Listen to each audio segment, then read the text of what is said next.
Maybe.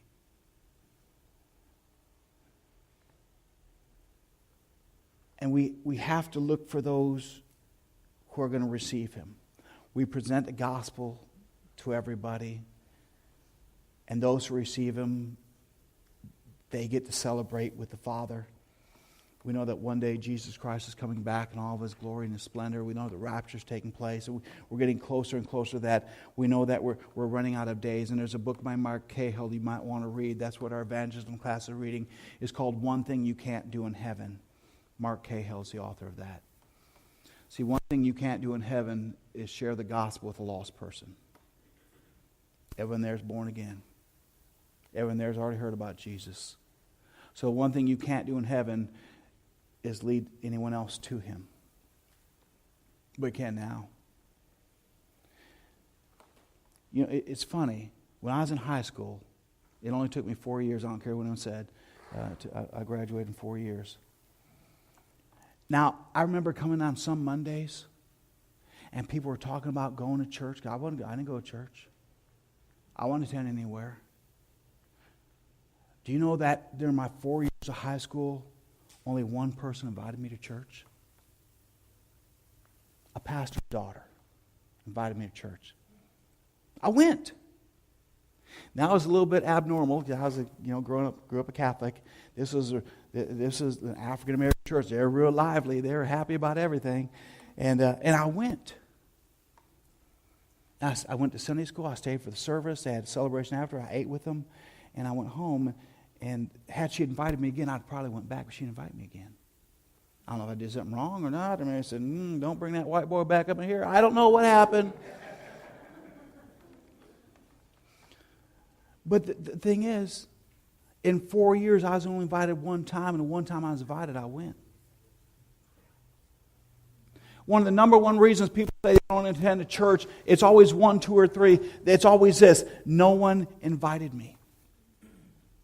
In all your stats, when you read it and people say, why don't you attend church? They always say, no one invited me. You mean all of God's children go out every single week from the houses of worship and they don't invite other people to come back to their daddy's house? They don't do any outreach? They're not outreach minded? This is why we have the O in outreach minded. We have to have the mindset that every time we go out, we're looking for people who need to know Jesus Christ. Sometimes it's a pre-gospel meeting. Sometimes you just introduce and say, hey, how you doing? Glad to meet you. Second time you meet them, hey. It's just you're getting to know people and you're representing Christ and you're looking for an opportunity. And sometimes the opportunity's not there, and I've forced it sometimes. It didn't work. But I look for opportunities. I look for, Lord, is this who I should be talking to? And sometimes I go in places and I just say, Lord, I know there's someone here who needs to meet you. Who are they? Show them to me. I come in contact with people I get to talk to. Listen, it has to be outreach minded. If you don't have the heart of the Father, you're not going to be doing what the Father wants you to do. Jesus said, I came to seek and save those who are lost. That's his heart. It's outreach. That's why Jesus didn't stay in the temple and said, hey, I'm going to anoint you 12 disciples. I want you to go find people and bring them here to me. He didn't do that. He said, I want you to come with me. I'm going to make you fishers of men. What does that mean? It means you're going to be outreach minded. That's what that means. You're going to go out looking for people with me, and we're going to find them. Yay! And he did. He trained them. He took 12 people, put them together, and trained them to be outreach minded. That when they went out, they started looking for opportunities. And the funny thing I found out, there's lost people everywhere. There are. That need to know about Jesus Christ. They do need to know about him. So part of my prayer going through these is that, first of all, we'd be Christ-centered. We looked at last week being Christ-centered. Everything we do needs to be centered on the gospel, on Jesus Christ, the person of Christ. Secondly, that we would be outreach-minded because our Savior is outreach-minded. He wants us to go out every time we leave the house.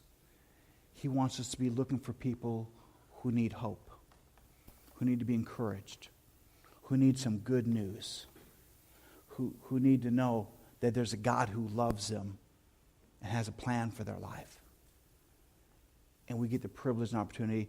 And sometimes it's just simply giving them a tract. Sometimes that's it. Sometimes it's giving a card and inviting them to church. We got a men's conference coming up. We need 100 men here for that. We need that. Help bring them in. One of the things I want to do one night, I'm going to get bold with it. One thing I want to do is have an evangelism dinner. Think what does that mean? I mean have people come in and have 50 people come in and 50 open seats and say, we got steaks cooking right now, go find someone and bring them. Go compel them to come in. You can't do that. We need to do it. We need to go find people and bring them in. Wouldn't that be awesome? We have a full steak dinner. Hey, my church has a full steak dinner. We're looking for people to come. Could you please come and have a steak dinner with me, please?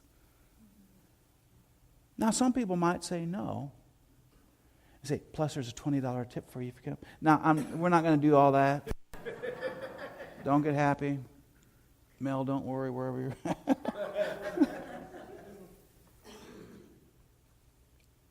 But wouldn't it be great if every time we went out, we looked for someone that needed what we have?